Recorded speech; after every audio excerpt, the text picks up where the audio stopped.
Hello everyone, my name is Mohammad Arham. I am second year MBBS student at Dr. RML IMS Lucknow. तो thumbnail देख के तो आपको पता चल ही गया होगा कि आज हम उन चैप्टर्स के बारे में बात करने जा रहे हैं जो नीट के सिलेबस का सबसे ज़्यादा वेटेज रखते हैं। इन चैप्टर्स को जानना इसलिए ज़रूरी है ताकि आप अपनी रिवीजन स्ट्रैटेजी को सही से प्लान कर सकें। कहीं आप ऐसे चैप्टर से अपना स्टडी स्टार्ट ना कर दें जो कि बहुत ज़्यादा इंपॉर्टेंट नहीं है। वैसे तो सारे चैप्टर्स इंपॉर्टेंट हैं, पर ये चैप्टर जो आज मैं इस वीडियो में कवर करूंगा वो सबसे ज़्यादा इंपॉर्टेंट है। उनसे लास्ट ईयर कई सारे क्वेश्चंस आ चुके हैं और अगर आप उनको करते हैं तो अप्रॉक्सीमेटली आप 100 के करीब मार्क्स को अचीव कर सकते हैं। तो सबसे पहले बात करते हैं फिजिक्स की। तो इसमें सबसे पहले आता है मॉडर्न फिजिक्स, जिससे लगभग हर साल अप्रॉक्सीमेटली 10 क्वेश्चंस तो आते ही आते हैं, डायरेक्ट क्वेश्चंस आते हैं और ये सबसे ज़्यादा इजी यूनिट मानी जाती है क्योंकि इसका ज़्यादातर चीज़ें आप केमिस्ट्री में भी पढ़ चुके होते हैं, जो 11th क्लास की केमिस्ट्री है, और क्लास 12 की फिजिक्स में तो इसको बहुत डिटेल में पढ़ाया जाता है और ये काफ़ी ईजी होता है, अच्छे से विजुअलाइज हो जाती हैं, सारी चीज़ें समझ में आती हैं और ज़्यादातर इसमें फॉर्मूलेस के थ्रू ही अब तो क्वेश्चंस आ रहे हैं। तो आप ऐसा करिएगा कि इसकी फॉर्मूला शीट ज़रूर बना लीजिएगा। नेक्स्ट आता है आपका मैग्नेटिज्म। इसमें बेसिकली 3 चैप्टर्स आते हैं। इसमें EMI आता है, AC आता है और जो मैग्नेटिज्म है वो भी इसमें आता है। ज़्यादातर क्वेश्चंस जो आते हैं वो फॉर्मूला बेस्ड ही होते हैं और स्पेशली जो मैग्नेटिज्म वाला चैप्टर है उसमें ज़्यादातर क्वेश्चंस जो आते हैं वो फॉर्मूला बेस्ड ही होते हैं। तो उन क्वेश्चंस को करने के लिए ज़रूरी ये है कि आप फॉर्मूला शीट ज़रूर रेडी कर लीजिएगा इन सभी चैप्टर्स की। अगर बात करें AC की, तो उसमें सबसे ज़्यादा जो फेवरेट टॉपिक होता है वो होता है LCR सर्किट, जो कि रेजोनेंस वाले जो क्वेश्चंस आते हैं प्रीवियस ईयर क्वेश्चंस में आप जाके देख सकते हैं, उसमें ज़्यादातर क्वेश्चंस उसी टॉपिक पे आए हुए हैं। तो आप उन टॉपिक्स को और साथ में इन चैप्टर्स को बहुत अच्छे से कवर कर लीजिएगा। नेक्स्ट आता है करंट इलेक्ट्रिसिटी, जिससे हर साल लगभग 3 से 4 क्वेश्चन तो आता ही। नेक्स्ट आता है काइनेमैटिक्स, जिसमें आपका motion in 1D 2D as well as projectile motion, वो सारी चीज़ें आती हैं। इससे भी लगभग 2 से 3 क्वेश्चंस हर बार आते। आता है ऑप्टिक्स, जिससे लगभग 4 क्वेश्चंस तो आते ही आते हैं। फिर आता है इलेक्ट्रोस्टैटिक्स, जिसके लगभग 2 से 3 क्वेश्चंस आते हैं।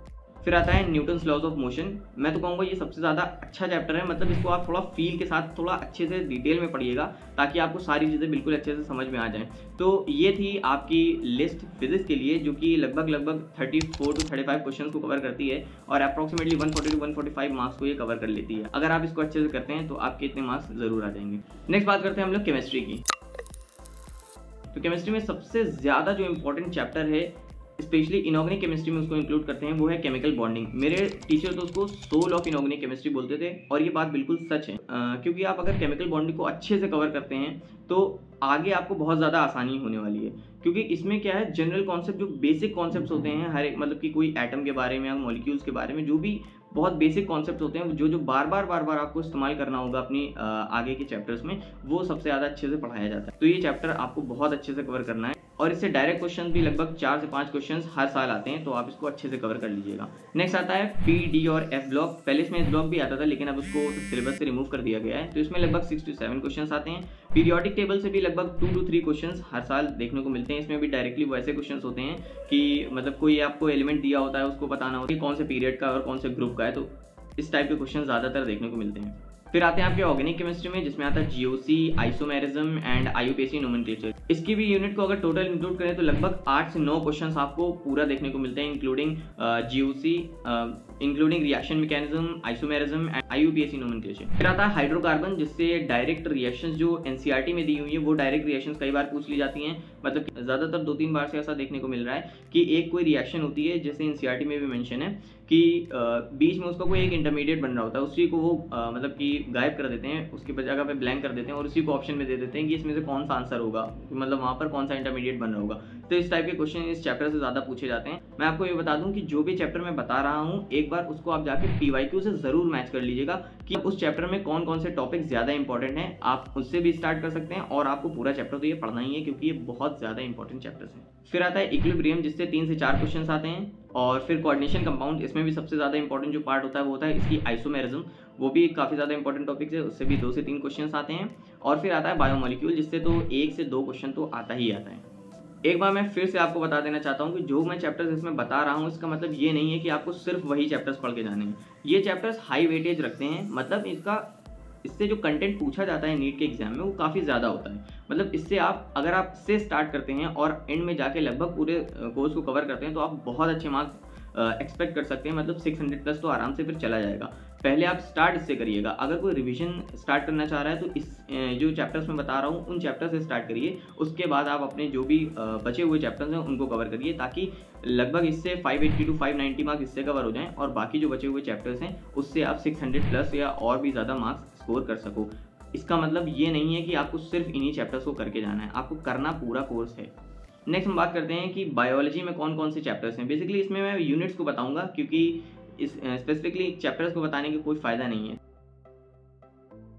तो सबसे पहले बात करते हैं क्लास 11 की बायोलॉजी की।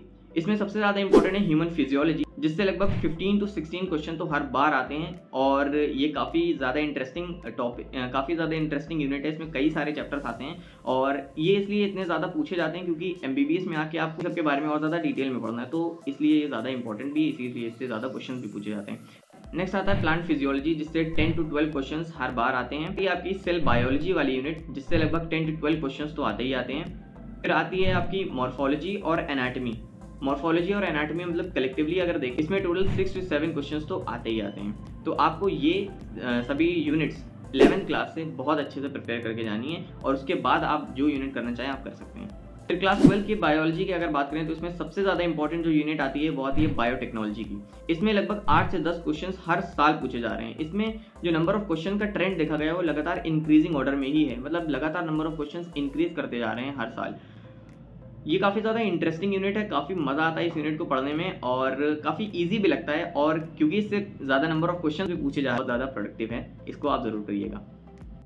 फिर आती है आपकी रिप्रोडक्शन वाली यूनिट, जिसमें 3 चैप्टर्स आते हैं। इसमें भी लगभग 9 से 10 क्वेश्चंस आते ही आते हैं। अब स्पेशली जो रिप्रोडक्टिव हेल्थ वाला चैप्टर है उसमें से भी जो स्पेसिफिक पॉइंट, जैसे कि आपसे कॉन्ट्रासेप्टिव मेथड्स पूछे जाते हैं कि कौन कौन सी IUDs होती हैं, कितने टाइप की, वो सारी चीज़ें इसमें पूछी जाती हैं, तो उसको आप ज़रूर करके जाइएगा। फिर आती है आपकी जेनेटिक्स यूनिट, मतलब उसमें जो आपका फर्स्ट चैप्टर है जेनेटिक्स प्रिंसिपल्स ऑफ इनहेरिटेंस और दूसरा वाला जो है मॉलिक्यूलर बेसिस ऑफ इनहेरिटेंस। ये दोनों ही चैप्टर बहुत ज़्यादा इंपॉर्टेंट है। इससे लगभग 15 to 16 क्वेश्चन पर ईयर देखने को मिलते हैं और जो टाइप ऑफ क्वेश्चन है मैं आपसे फिर कह देता हूँ, आप अपने प्रीवियस ईयर क्वेश्चन में जरूर जाके देख लीजिएगा कि कौन कौन से टॉपिक्स इसमें ज़्यादा इंपॉर्टेंट हैं, ताकि आप उन टॉपिक्स को बहुत ज़्यादा स्ट्रांगली प्रिपेयर कर सकें। और जितने भी मैंने चैप्टर्स बताए हैं उन सभी चैप्टर्स को आप अपनी प्रेफरेंस लिस्ट में सबसे ऊपर रखिएगा, ताकि आपके मार्क्स जो अभी आ रहे हैं वो ज़्यादा बूस्ट हो सकें। अगर कोई रिवीजन करना चाह रहा है तो इसी को सबसे पहले इन यूनिट्स को पहले कवर कर ले, जो भी चैप्टर्स मैंने बताए हैं उन्हें पहले कवर कर ले, ताकि उसके मार्क्स भी इंप्रूव हो सकें और उसको